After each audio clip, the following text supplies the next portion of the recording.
Muri iyi minsi abantu bakomeje gushya ubwoba nyuma y'aho ikigo gikomeye cyane cy'Abanyamerika NASA gitangaje yuko hari ikibuye kigiye kugwira isi mu by'ukuri. Iki kibuye byatangajwe yuko kigiye kuzagwira isi mu myaka 14 iri imbere. Ngira ngo murabyumva yuko imyaka 14 iri imbere ni imyaka mikeya cyane. Ni nyuma y'aho inama ya NASA yateranye ikareba mu by'ukuri iki kibuye uko bagihirika cyangwa se bazakiyobya, ariko mu by'ukuri inama yarangiye nta mwanzuro ufashwe ndetse banatangaza yuko hakirimo icyuho kinini kugira ngo iki kibuye babashe kugihirika. Ako kanya ikigo cy'igihugu gikomeye kosiko gitunganya ibiribwa bishobora kumara igihe kirekire, ubu kiri gutunganya ibiribwa bishobora kumara imyaka 25 kugira ngo icyo kibuye nikijye kugwira isi, abahanga bakomeye nka Mark Zuckerberg na ba Elon Musk bazabashe kugira ibyo bajyana mu makave yabo kugira ngo bazabashe kubona ibibatunga mu gihe kingana n'imyaka 25. Hakiyongeraho n'umuhanga cyangwa se umwami wa AI Sam Altman, akaba ari nawe wa CEO wayo, nawe uherutse kugura ahantu hanini cyane muri Leta Zunze Ubumwe za Amerika, yatangaje yuko agiye kuhubaka indake azabamo ndetse akaba azayibanamo n'umuryango we, kandi yanatangaje yuko iyo ndake bashobora kuzayimaramo imyaka iri hagati ya 25. Yanatangaje yuko bari kujyanamo amafarumasi n'ibiribwa byose bakaba bazabishyiramo muri iyo ndake, ndetse n'ibyuma bifasha guhumeka umwuka mwiza wa oxygen, kandi byose akaba ari gushoramo imitungo ye kugira ngo bazabashe kubaho muri iyo myaka yose igihe aka kaga kazaba kagwiriye isi. Ese utekereza yuko aba bakire kuba bari kujyana y'ibyo bintu byose bubaka izo ndake, ukeka yuko baba batarabibonye?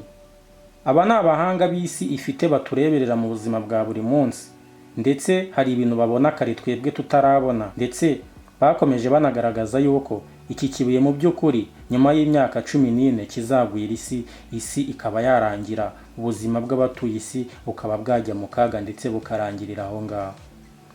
Niyo mpamvu isi yose ikomeje kugira ubwoba, ariko cyane cyane ibihugu biri mu nzira y'amajyambere dusa nkaho iyi nkuru tuyumvisha amatwi gusa tukumva ko ari ibihuha, ariko mu by'ukuri byagaragaye yuko iki kibuye mu myaka 14 kizahita kigwira isi, ubuzima bw'abatuye isi bugahita burangira.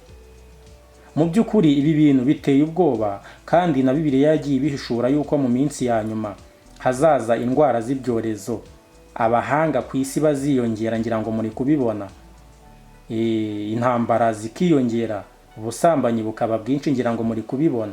Kuba rero iki kibuye kizagwira isi byaratangajwe, ntago ari ibintu mu by'ukuri bitangaje, kuko ibintu iyo urebye ubona bimaze gufata indi ntera. Ese ni iki isi yakora kugira ngo mu by'ukuri yitegure iyi mperuka, ndetse n'abantu bayobye cyangwa se bijandika mu myuka mibi no mu ngeso mbi babashe kuba bagarukira Imana, kugira ngo iki kibuye nikinaza kizasange mu by'ukuri abantu biteguye cyangwa se bejejwe, kugira ngo nikitanatugwira tuzitabarukire neza tutajyanye ibyaha ikuzimu, cyangwa se ngo tumere nk'aba bantu b'i Sodoma na Gomora baburiye bakanga kumva, mu minsi mike cyane akaga kakababaho. Mu by'ukuri iyo urebye isi ya none usanga abantu bapinga cyane kuba iyo babwiye ati iki kizaba, ndetse cyane kuba byatangaje n'abahanga mu by'ubumenyi bw'ikirere baturebera mu buzima bwa buri munsi. Mu by'ukuri ugasanga turi kugumya kubica amazi, cyangwa se ugasanga turi kugumya kubikerensa, kandi mu by'ukuri ari ibintu bigaragara ko bizaba. Hari ikintu dukwiye gukora. Iyo ubona abahanga cyangwa se abantu bifite bafite agafaranga bagwizatunga bari gutegura ibiribwa bishobora kuzamara imyaka 25, abakire cyangwa se abaherwe bakomeye cyane mu isi bari kubaka indake bashyiramo ibikoresho bitandukanye kugira ngo bizabarwanyeho muri icyo gihe, hari ikintu nawe ubwawe byagahise bikubwira, nawe ugatangira kwitekerezaho ukavuga uti se ngiye nubwo nafite ubushobozi bwo gucukura izo ndake no gushyiramo ibikoresho bizatuma mbaho imyaka nk'iyo ngiyo, ni ikihe kintu nakora kugira ngo nanjye nibura iki kibuye nikinatugwira nzitabarukire neza, cyangwa se nzigendere neza nejejwe ntajyanye ibyaha ikuzimu? Ngira ngo murabizi mu mateka abantu b'i Sodoma na Gomora bagiye bababurira bababwira bati mwihane ibintu birakomeye, ariko babica amazi, biza kurangira Imana igize ikintu ukora mu by'ukuri imperuka ibaberaho. Uyu munsi wa none iyo urebye usanga isi nayo ari uko imeze.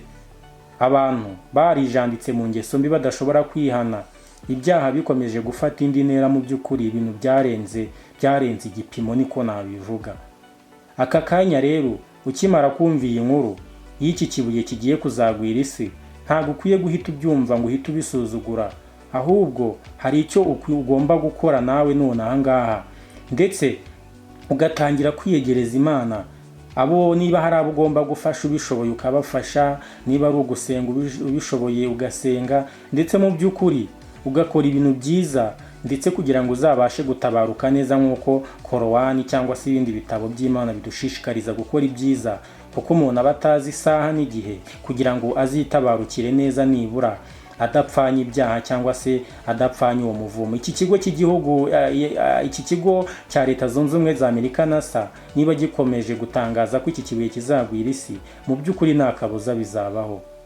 Abantu benshi basobanukiwe cyangwa se bizera iby'iki kigo, bamwe batangiye kuyoboka Imana, kuyigarukira, begura Korowani, abandi begura Bibiliya, ndetse barimo gusenga cyane kugira ngo nibura iyi myaka 14 izashire, nibura ibyaha bakoze cyangwa se Imana imaze kubibahanaguraho cyangwa se imaze kubibahanaguraho barabaye abandi bantu bashya. Mu by'ukuri nawe ukimara kumva iyi video, hari ikintu mu by'ukuri ukwiye gukora kugira ngo uhindure, kugira ngo uve mu byaha, kugira ngo wihane uve mu busambanyi urimo, kugira ngo wihane uve mu kugambanira abantu, kugira ngo wihane ureke ubugome, kugira ngo wihane ureke guteza impagarara cyangwa se guteranya abantu, kugira ngo wihane gusenya ingo z'abandi, ahubwo ugarukira Imana mu by'ukuri. Ngira ngo muri kubibona nko mu Rwanda bafunze insengero, ariko mu by'ukuri mu gufunga kwazo nuko babonaga hari insengero nyinshi zidafite ikintu zimaze, harimo abantu birirwa bayobya abantu ngo bari kubasengera, ngo babahanurira, mu by'ukuri bari kubanyaga imitungo yabo. Aba nabo ibingibi igihe nikigera cy'iki kibuye kikagwa batarisubiraho ngo bahindure imyitwarire cyangwa se bahindure ubutekamutwe, nta kabuza akaga nabo kazababaho kandi ibyabo bizarangira nabi.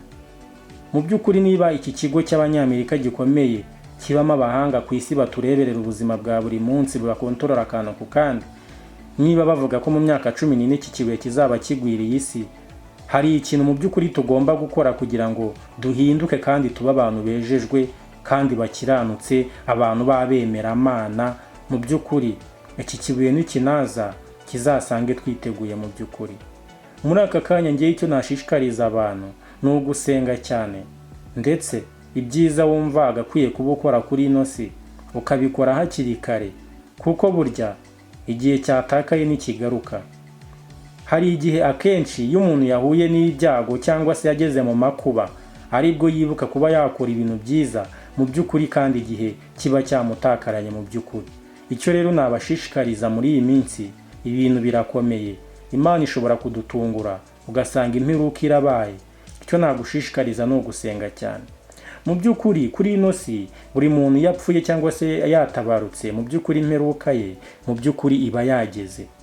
Ariko hari igihe kimwe Imana izadutungura imperuka, buri wese yego azapfa, nta muntu utazanyura mu rupfu, ariko Imana ishobora kuzana n'icyo kibuye kigahita kiturangiza ku isi hose, ugasanga mu by'ukuri bamwe bapfuye bavuga bati iyo mbimenya kandi igihe cyatakaye. Twihane rero tuve mu byaha kugira ngo imperuka niza izasange twiteguye. Nge nari Yusufu Mugwaneza, kora subscribe. Ciao.